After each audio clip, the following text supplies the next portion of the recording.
Subscribe कीजिए target UP TET C TET exams को और बेल आइकन को प्रेस करें ताकि आने वाली नोटिफिकेशन से आपको वीडियोस का पता चल सके। आज हम पढ़ने वाले हैं पर्यावरण और सामाजिक अध्ययन। सामाजिक अध्ययन और पर्यावरण हमारा सुपर टेट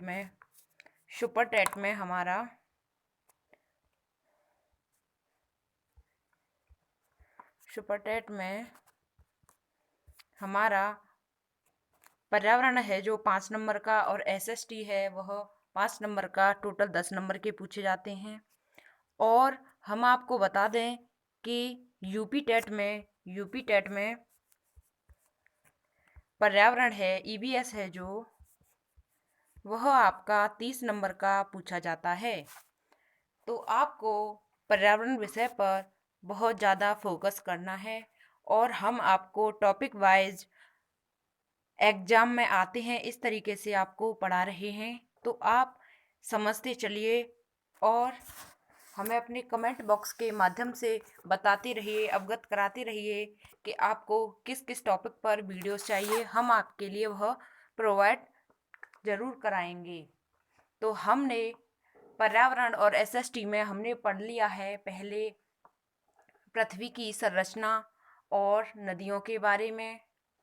फिर तीसरा टॉपिक पढ़ा था हमने पर्वत के बारे में हमने पढ़ लिया था। और हमने महाद्वीप को पढ़ा था, महासागर एवं जीव को पढ़ा था, और प्राकृतिक संपदा को पढ़ लिया है।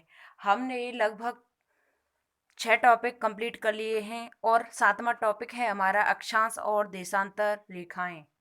आज हम अक्षांश और देशांतर रेखाओं के बारे में पढ़ते हैं।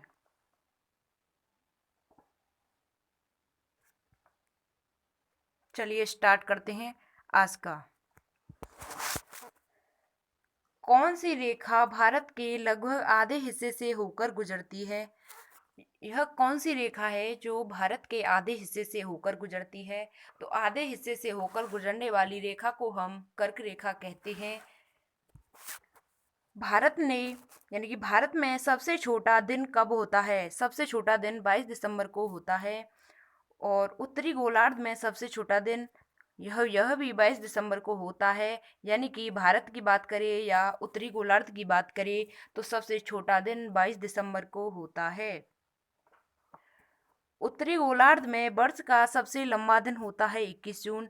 यानी कि वर्ष का सबसे लंबा दिन उत्तरी गोलार्ध में 21 जून को होता है। मकर रेखा है, मकर रेखा 23.5 डिग्री साउथ है। मकर रेखा 23.5 डिग्री साउथ है।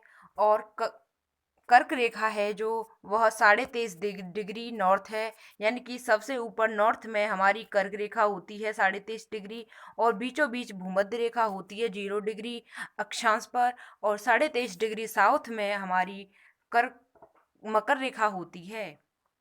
उम्मीद करते हैं आपको समझ में आ गया होगा। कर्क रेखा नॉर्थ में होती है, बीचों बीच में हमारी भूमध्य रेखा या विषुवत रेखा होती है 0 डिग्री अक्षांश पर, और मकर रेखा है वह 23.5 डिग्री साउथ में होती है।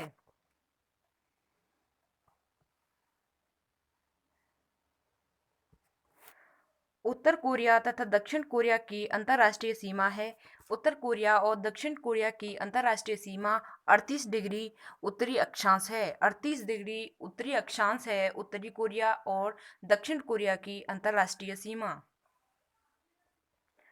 किसी स्थान का मानक समय यानी कि स्टैंडर्ड टाइम है निर्धारित करने का आधार होता है। यानी कि किसी स्थान का स्टैंडर्ड टाइम निर्धारित करने का आधार होता है देशांतर रेखाएं। देशांतर रेखाओं से हम किसी का मानक समय निर्धारित कर सकते हैं। इंडियन स्टैंडर्ड टाइम यानी कि आईएसटी और ग्रीनविच मीन टाइम यानी कि जीएमटी में कितने समय का अंतर होता है? यानी कि आईएसटी और जीएमटी में कितने समय का अंतर होता है? जो ग्रीनविच मीन टाइम है उसमें कितने समय का अंतर होता है?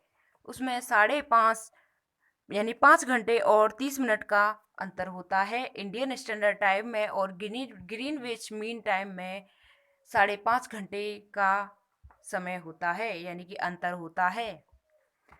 पृथ्वी तल पर उस काल्पनिक रेखा को क्या कहते हैं जो 180 डिग्री मेरिडियम यामोत्तर पर खिंचती है, यानी कि 180 डिग्री पर खिंची जाती है, उसे हम अंतर्राष्ट्रीय तिथि रेखा कहते हैं। उसे हम अंतर्राष्ट्रीय तिथि रेखा कहते हैं।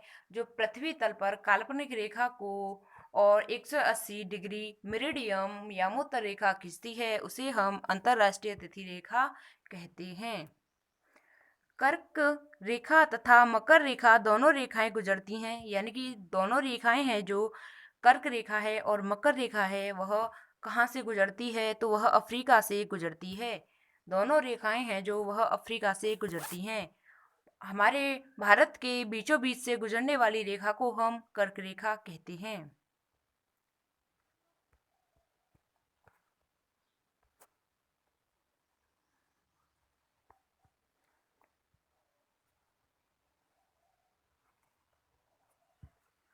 भूमध्य रेखा, कर्क रेखा और मकर रेखा तीनों किस एक महाद्वीप से गुजरते हैं, यानी कि भूमध्य रेखा, कर्क रेखा और मकर रेखा, यह तीनों अफ्रीका महाद्वीप से होकर के गुजरती हैं। आपसे एग्जाम में पूछा जाएगा कि भूमध्य रेखा, कर्क रेखा, मकर रेखा तीनों वह किस महाद्वीप से होकर गुजरते हैं, तो अफ्रीका महाद्वीप से होकर के गुजरते हैं। वर्ष भर रात रात और दिन कहाँ बराबर होते हैं, यानी कि वर्ष भर रात और दिन कहाँ पर बराबर होते हैं, यह कई बार एग्जाम में पूछा गया है। तो यह भूमध्य रेखा पर रात और दिन बराबर होते हैं। पृथ्वी में एक बार 3 जनवरी को सूर्य से सर्वाधिक पास, यानी कि 14.7 करोड़ किमी आ जाती है, तो वह कब आती है, उस स्थिति को हम क्या कहते हैं। यानी कि पृथ्वी है जो 3 जनवरी को सूर्य के सबसे नज़दीक आ जाती है, तो उसे हम उपसौर कहते हैं। और सबसे दूर चली जाती है, उसे हम अपसौर कहते हैं। यानी कि सबसे नज़दीक आने को उप कहते हैं, उपसौर, और सबसे दूर जाने को हम अपसौर कहते हैं। पृथ्वी वर्ष में एक बार 4 जुलाई को पृथ्वी सूर्य से सर्वाधिक दूर 15.2 करोड़ किमी हो जाती है, तो उसे हम अपसौर कहते हैं। यानी कि 3 जनवरी को सूर्य के नज़दीक आ जाती है, तो उसे हम अपसौर कहते हैं। और 4 जुलाई को सूर्य से दूर चली जाती है, तो उसे हम अपसौर कहते हैं।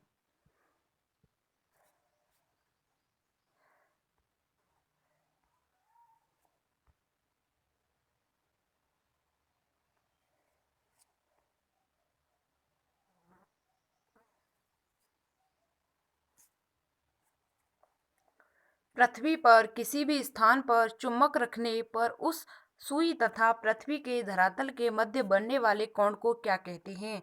यानी कि पृथ्वी पर किसी भी स्थान पर चुंबक रखने पर उसकी सुई तथा पृथ्वी के धरातल के मध्य बनने वाले कोण को हम चुंबकीय गति कहते हैं। यानी कि चुंबकीय गति, यानी कि सुई है और चुंबक को रख दिया है तो उससे वह चिपक जाती है, तो उसे हम चुंबकीय गति कहते हैं।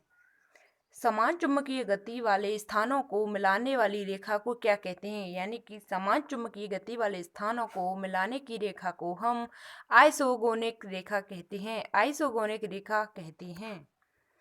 भारत किस गोलार्ध में स्थित है, तो आपको पता है उत्तरी पूर्वी गोलार्ध में इंडिया है जो स्थित है। उत्तरी पूर्वी गोलार्ध में भारत है जो स्थित है। आज की वीडियो में बस इतना ही। हमने पढ़ लिए हैं अक्षांश और देशांतर रेखाएं। आपको एग्जाम में इसी में से 2 नंबर के तो पूछे जाएंगे, यानी कि 2 नंबर के तो आपको पूछा जाएगा।